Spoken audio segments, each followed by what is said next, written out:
and thousands of people have gone through the system that I grew up in. And yet only a handful of people in this world have come forward and really spoken out. And I would recommend Kathy O'Brien, her book, Transformation of America, for a better understanding of the personal journey of a trauma-based mind control victim. And also of an overcomer, because I consider myself an overcomer. I consider my mission in life is to find healing for myself and other victims. And I've gone a long way to do that. And there's a lot of things I want to talk with on Mark's future shows about healing and what we can do as a species to raise our consciousness now so that we can combat the evil energy that these Illuminati rituals are pouring into our collective space. And there's much to be discussed about why. Why do they attack infants? Why do they release blood? There's much to discuss there. But I also found it very noteworthy that you are not seeking revenge, that you are now into healing. And I think that's important in one sense that when you don't hold a grudge any longer, you no longer let that power control you. And I think absolutely. You had mentioned that one of your siblings had gone cult, whereas you didn't go cult. And I think what happens is that the system propagates itself, and that they pick on young minds, and then those minds become so distorted and so confused that they in turn go cult, and the system perpetuates itself in some sick circle, in some sick cycle. Yes, they're driven by vengeance as opposed to wanting to truly heal. And I'm going to have Neil back on a future show, probably in a few weeks, to talk about healing modalities and how this kind of twisted, sick, black energy can be overcome through different healing techniques, because he is very versed in a lot of different healing methodologies. So one thing I want to bring up, and Chris, I want to really thank you for your call. Great insights that you brought up. Feel free to call in any time in the future. Always great to hear from you. Thanks, Mark. I look forward to that future show. I'll be very, very interested in hearing what Neil has to say about that. Great. Thanks, Chris. Have a good night. Good night, guys. Bye-bye. I'd like to mention just a couple more authors that I think people would benefit from reading some of their material. On trauma-based mind control, there is a great book by Bryce Taylor. She wrote a book called Thanks for the Memories. Also, check out any of the books of David Icke, who gets into trauma-based mind control a bit in his book, and specifically gets into some of the old religion, as Neo termed it, the mystery traditions, if you will, the perverted version of the mystery traditions. I'd like to offer as a caveat to that. There are two sides to all of this. There are, I believe, powerful, positive allegories and symbology within some of the mystery tradition philosophies. And this aspect of dark occult takes them, perverts them, uses them as weapons against the population so that they can come out on top in a position of so-called power. There is a light side to this. It is not all dark, and some of the techniques that we'll talk about on future shows are derived out of some of the positive philosophies and positive methodologies of some of these older mystery religions. Jordan Maxwell is another author that you should check out regarding the ancient religions that are based, that have been used to base these trauma-based mind control techniques upon. He has a particular book called That Old Time Religion that I would recommend.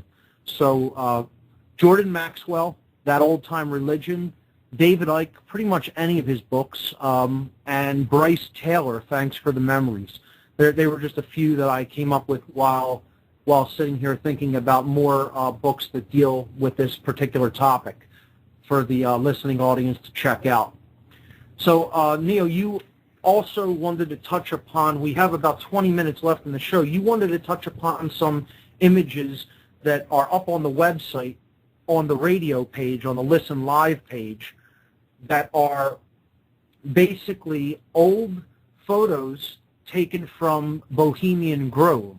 Now, Bohemian Grove, for listeners that may not be aware of this location and what takes place at it, is a clearing in the redwood forest of California, about 70 miles north of San Francisco. High-level occultists and elitists meet there yearly at midsummer to partake in rituals, and they engage in mock human sacrifices at this location, a ritual known as the cremation of care, which I will get into more in future shows, particularly when we get into occult symbology. And the cremation of care essentially is a ritual of absolvement of sins.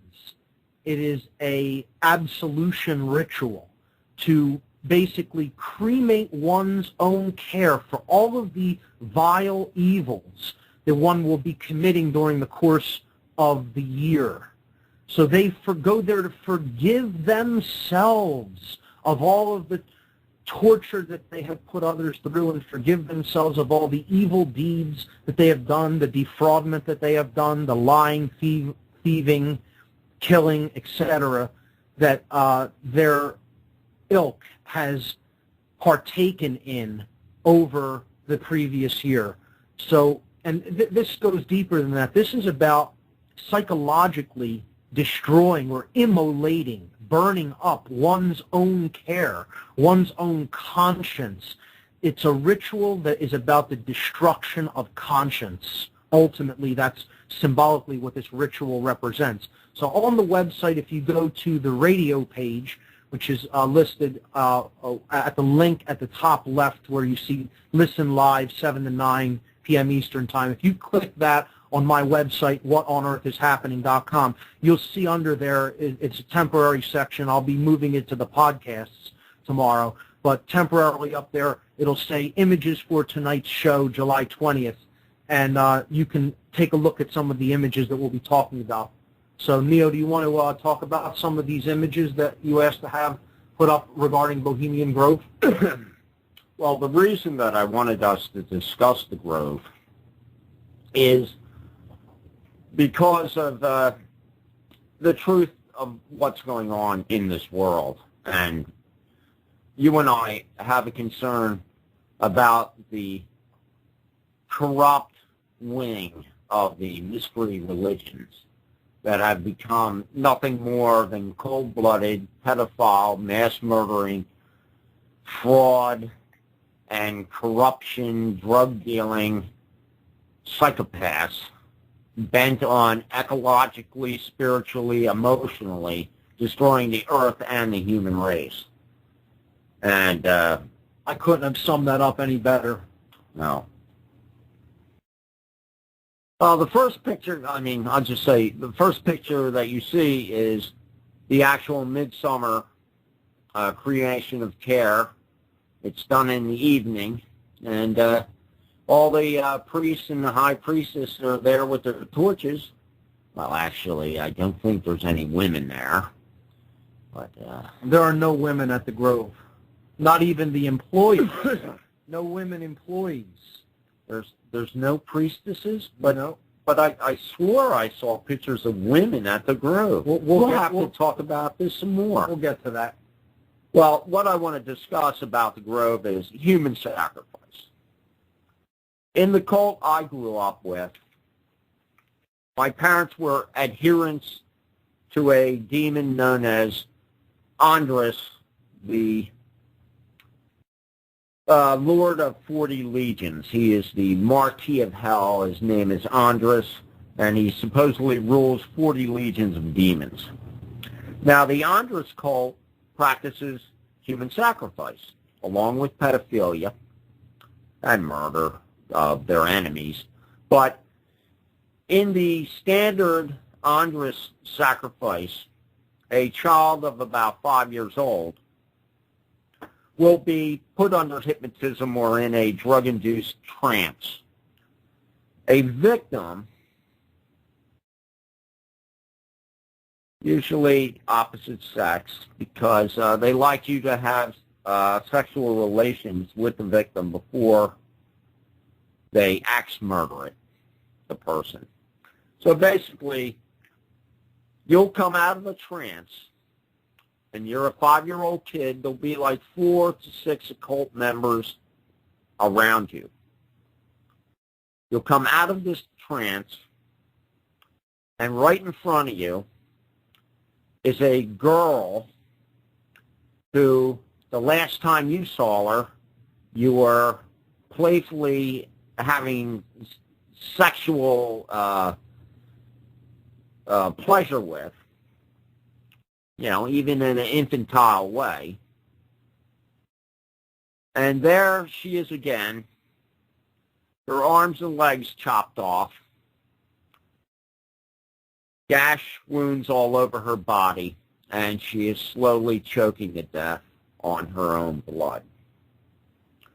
And everyone in that room turns and looks at you when you come out of that trance and says, "You butcher, look what you did."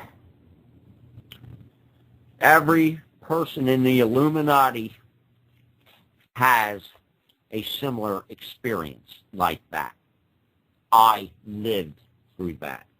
That is one of the main traumas that is used.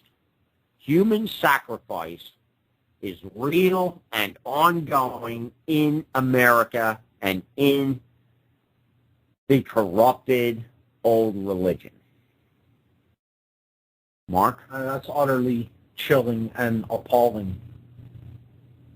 Think that they would do that, blame it then on a child who then thinks that they perpetrated that act is just unfathomable. So there is mock human sacrifices that take place at this location called the Bohemian Grove. Some people say that they aren't mock sacrifices, that there is a real sacrifice taking place, but the mock sacrifice is set up as a diversion for the lower level initiates who think it, just isn't real, and it's just psychodrama or play acting. I think it's pretty sick either way. I don't know how many people get their entertainment from mock human sacrifices, and think that that's fine or normal, but elite power brokers from just about every aspect of our lives, finance, entertainment, banking, Hollywood, artists, you name it, politicians, of course, are there and present every year around this time of the year. Let's get into some of the other images. Image number 2 shows a boat that they float out on this lake in front of this large owl who we can talk